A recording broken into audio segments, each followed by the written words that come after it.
the ball game.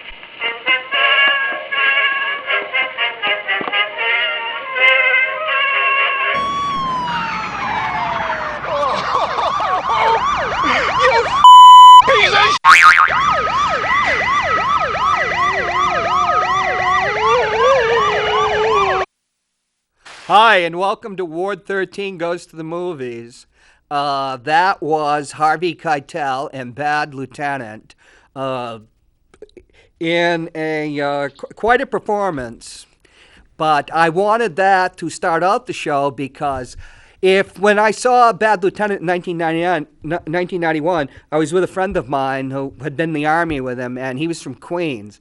So in Bad Lieutenant, Harvey Keitel is this crack-addicted, coke-addicted, everything-addicted police lieutenant who's, we'd call it PTSD now, was on the edge.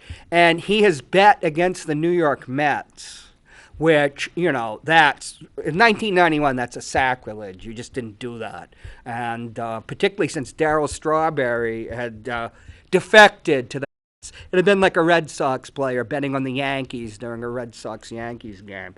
So I use that because, of course, Harvey Keitel started out as Martin Scorsese's actor before De Niro assumed that role, and later Leonardo DiCaprio.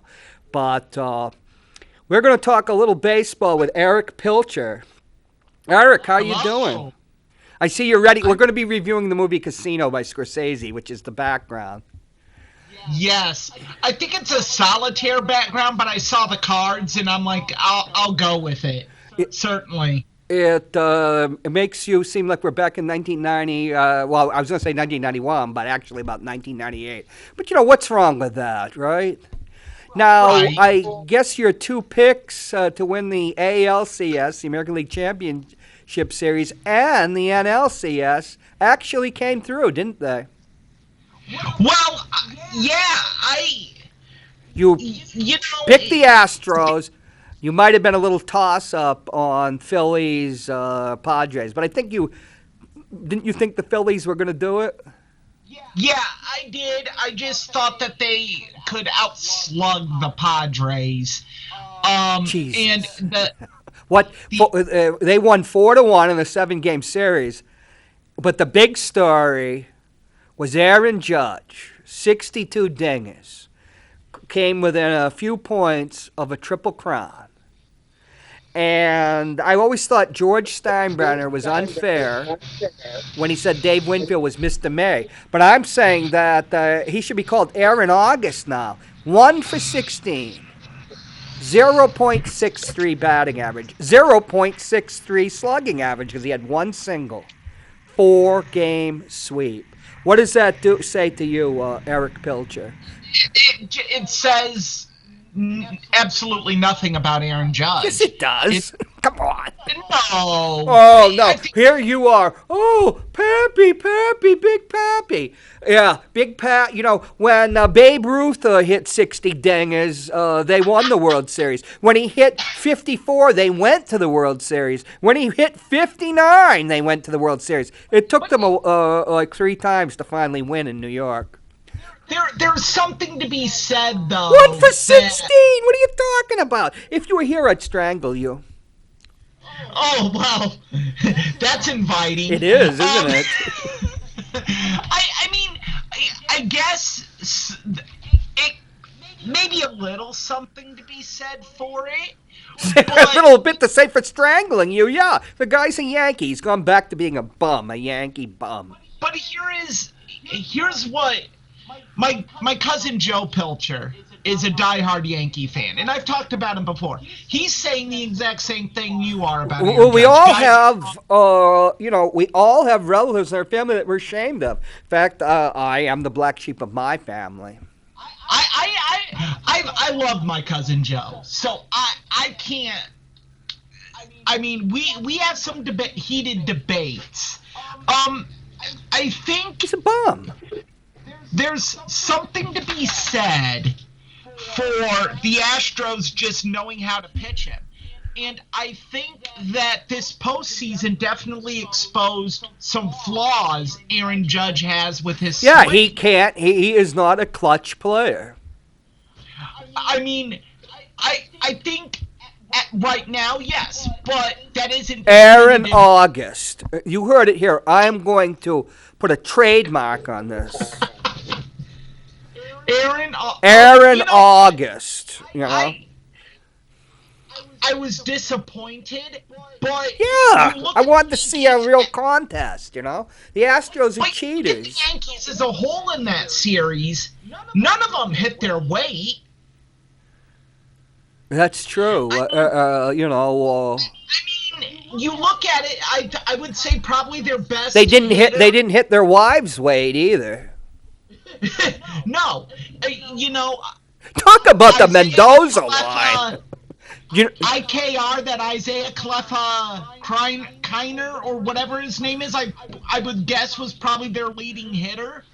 Giancarlo Stanton didn't show up. oh, there's Donald's another contract that, you know. My God, I should have listened to my father, gone to law school. He wanted me to be a criminal lawyer, probably to defend him, you know. But I could have been a sports agent, you know. One of the guys I was my freshman year in the dorm, his uncle was Bob Wolf, the first big sports agent. You know, just a taste of these contracts. Just a taste. But I think we're on the precipice of the Yankees being majorly different next year. Are you suffering from gas, or are you just choking? Choking like Aaron Judge I choked. Drink, You got the choke I had a collar big drink on? of, no, I had a big drink of soda before I came on. I apologize. Well, we've had everything on Ward 13. You know, belching, psychics running in here before they interview generals that are running for the U.S. Senate. Oh, we've seen it all.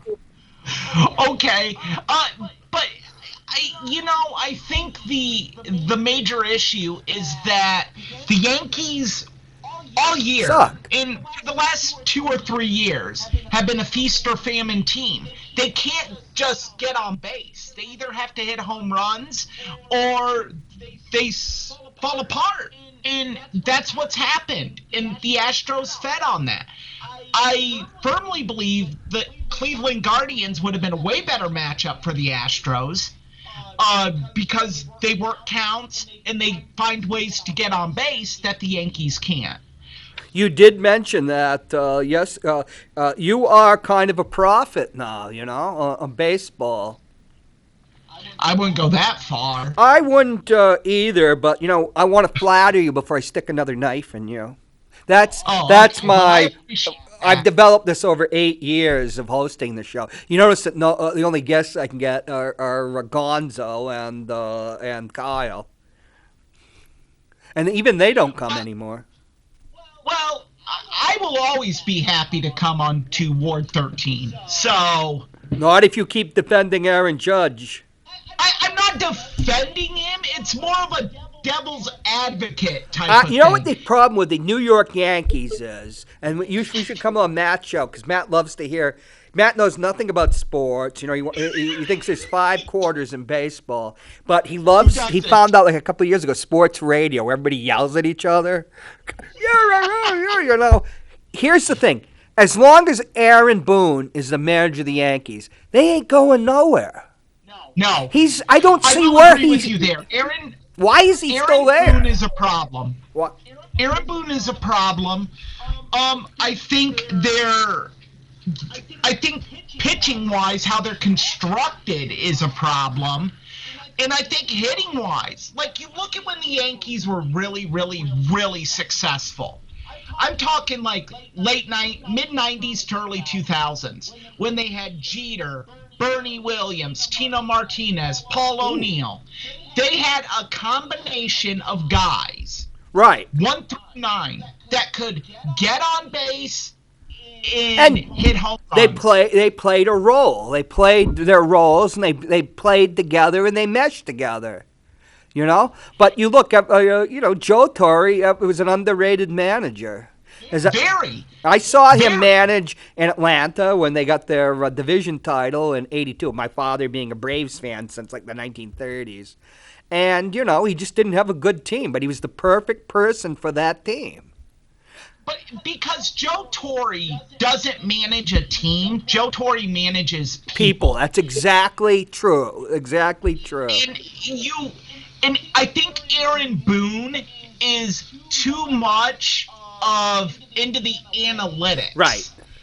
To be a manager of a big market team like the New York Yankees, especially as his first managerial gig. He would have been better suited to go somewhere like the Athletics or the Rays, somewhere that could embrace what he does. Yeah, but it's just not a big market team with all that pressure. Somebody like a Torre, I remember Torre was traded to the Mets. I think, what was it, 79, been the 1970 AL MVP. Hell of a catcher, good first baseman. Almost, but not close to Hall of Fame numbers, because he was a catcher. He was also one of the heads of the players union, which meant he had diplomatic skills there. And in the Mets, they said, "Oh, he's too nice to manage the team," and he got unceremoniously canned. And then he went to Atlanta and won a division title. Then he was with the Cards, where his old team, where he won the MVP. But he just was there at the right time, like a big brother type of guy. Here's a guy that did it, an MVP. He'd been everything in baseball, And he was a good guy. They loved and respected.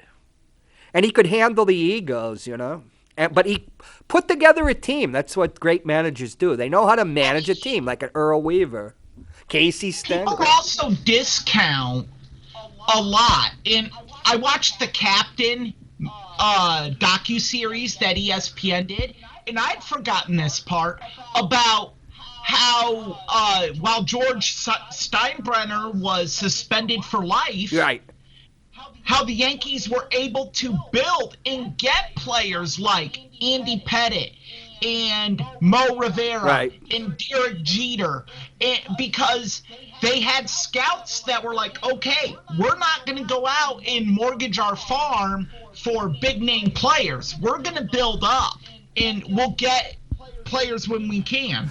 Okay, one last question before we change our background and go to talking about Martin Scorsese's Casino. What is Aaron Judge's contract going to be, and who's going to sign him? I think I read an article today on, I believe, SI.com, and it makes a lot of sense. And this team, no one has talked about with him. And with a big name free agent, that's always that's a lot of times the team that ends up winning. I'm going to say, if not the Yankees, I still say the Yankees are the prohibitive favorites. If not the Yankees, the San Francisco Giants. I know they got the owner that's got the money, but is he going to spend it in the Giants? They have a lot of expiring contracts coming off the books this offseason.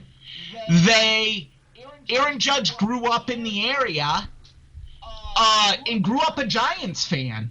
So I don't think the Dodgers are going to drop $320 million on him. They don't need him.